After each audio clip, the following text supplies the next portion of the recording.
L'intention du livre « À la recherche de l'espérance » est de montrer que la rencontre a eu lieu lors de grandes expéditions maritimes. Malgré toute une série d'oppositions, nous, eux, Europe-Pacifique, blanc-noir, des échanges partagés se sont produits. Voilà pour une leçon du voyage. Au bout du monde, il y a un autre, tout à la fois différent et semblable. Dans cette vidéo, je montre le chemin suivi pour reconstituer des séries d'archives des voyages et pour les réinterpréter. Les voyages de découverte français sont marqués par la fatalité. Les commandants d'expédition, Marion Dufresne, d'Entrecasteaux comme Baudin, ne reviendront pas. Au retour, les collections naturalistes sont confisquées, vendues ou perdues, à l'exemple de celles de la Billardière ou de Fraissinet. Les objets de type ethnographique de Baudin disparaîtront dans le pillage de la Malmaison. Les sources étudiées dans mon ouvrage proviennent dans leur grande majorité d'institutions publiques françaises. D'autres sources existent à l'international, à l'exemple des collections de l'expédition d'Entrecasteaux, retrouvées dernièrement aux Pays-Bas. Les journaux, cartes et dessins sur lesquels j'ai travaillé étaient déjà identifiés. Mon travail d'historien réside dans leur croisement et dans leur mise en relation avec les lieux. L'historien australien Brian Plumley a souligné l'importance des sources françaises sur les aborigènes de Tasmanie.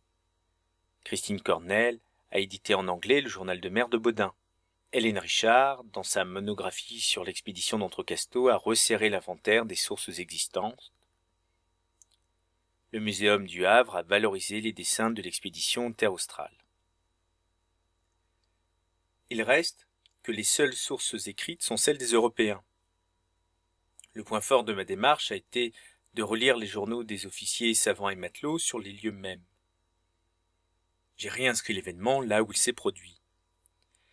Il fallait à l'historien devenir géographe. Je me suis rendu sur place avec des photocopies, des archives, un appareil photo, des cartes et un GPS. Dans ce voyage, beaucoup m'ont aidé.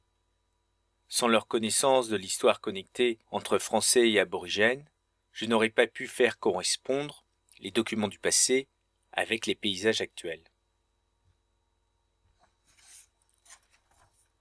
En reconstituant une chronologie jour par jour, les textes, cartes et dessins se synchronisent sur les lieux. Les points de vue des uns, les sensibilités des autres se complètent dans un ensemble reconstitué.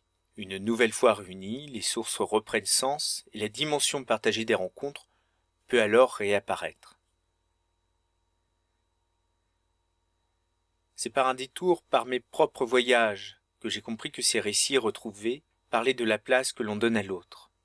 Les textes rassemblés ici déstabilisent dans une confusion des sentiments. La peur se mélange à la curiosité, l'inimitié précède l'amitié, la défiance ou la confiance se donnent dans un même élan. Je me souviens aussi d'avoir perdu mes certitudes quelque part en Asie centrale. Il faut être deux. Pour qu'il y ait une rencontre, il faut être deux.